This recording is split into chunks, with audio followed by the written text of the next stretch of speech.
Belo Horizonte se prepara para receber o carnaval na semana que vem. Diversas ruas vão ser fechadas e as linhas de ônibus terão mudanças. O Rafael tem as informações. Fala comigo, Rafa. Olá para você que nos acompanha aqui pela 98 News. Falo nesse momento da CDL BH, porque acontece hoje a reunião de preparação do setor de comércio e serviços para o Carnaval 2026. E eu estou aqui acompanhado do Flávio Mansur, que é gerente de operações da Sumob, e o Márcio Pacheco, que é superintendente de operações da BH Trans. A gente sabe que quando se trata de carnaval, transporte, trânsito é sempre uma grande preocupação. Primeiro, Márcio, eu queria que você falasse um pouco mais sobre essas intervenções de trânsito e as orientações, principalmente para o folião que fosse movimentar por Belo Horizonte, em especial ali na região Centro-Sul, onde realmente essas intervenções acabam acontecendo de forma mais frequente. Prazer falar com você. O prazer é todo meu. São mais de 600 cortejos, né? Então o que acontece é que a gente identificou algumas áreas em que essa quantidade de blocos e os cortejos, elas vão atuar de maneira mais significativa, um número maior de blocos.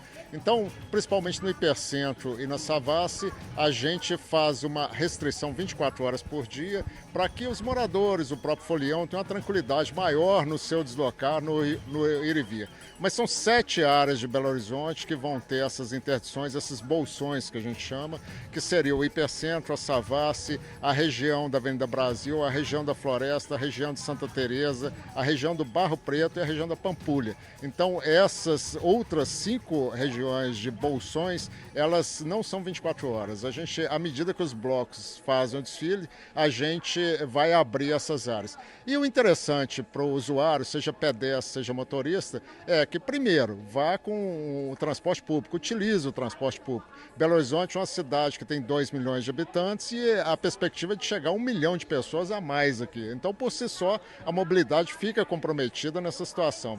E a outra situação é com relação à informação.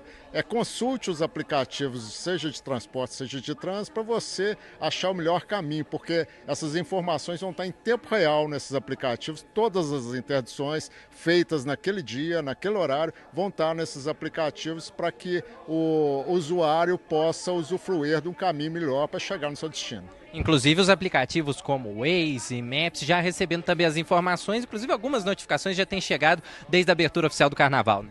Pois é, as interdições permanentes eles já estão com essas informações, né? Mas tem aquelas interdições temporárias que ocorrem especificamente naquele dia.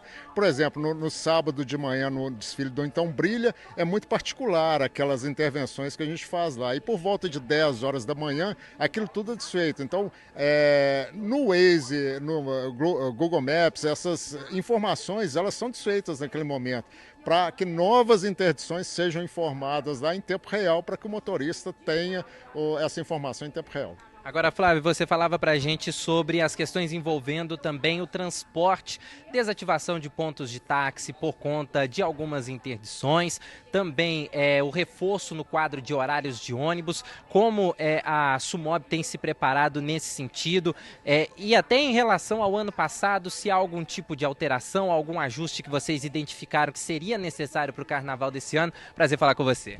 O prazer é todo meu. Em razão do Carnaval, algumas áreas foram restritas, conforme informado anteriormente. Dessa forma, foram implementados desvios do itinerário das linhas do transporte coletivo. Nessas situações, alguns pontos de embarque e desembarque foram desativados. Em compensação, foram criados novos pontos de embarque e desembarque, garantindo a acessibilidade e a mobilidade, não apenas daquelas pessoas que estão diretamente envolvidas ou interessadas no Carnaval, mas os outros atores da sociedade que têm um interesse que não seja o Carnaval, seja trabalhar, seja estudo, enfim, uma gama de outros interesses que também serão atendidos por esses novos desvios que foram implementados. Com relação aos táxis, é a mesma lógica. Alguns pontos foram desativados e, em compensação, outros foram criados. O reforço de viagem é justamente essa análise. Nós pegamos as experiências dos anos anteriores, as demandas da sociedade, dos munícipes, dos foliões e fazemos ajustes pontuais no reforço daquelas linhas que foram mais demandadas, aumentando aí a oferta e a disponibilidade do transporte coletivo. E aí o folião que quiser ficar por dentro de tudo, as informações principais todas no site da Prefeitura. Site da Prefeitura, nós vamos distribuir panfletos, cartazes. Todos os pontos de embarque e desembarque terão banners afixados, informando o usuário e falando com ele qual o ponto de embarque que ele será criado para atender aquele que está desativado. Então, só para a gente finalizar, um pensamento também para quem vai para o carnaval, mas também para quem não vai, justamente para não ter a mobilidade afetada.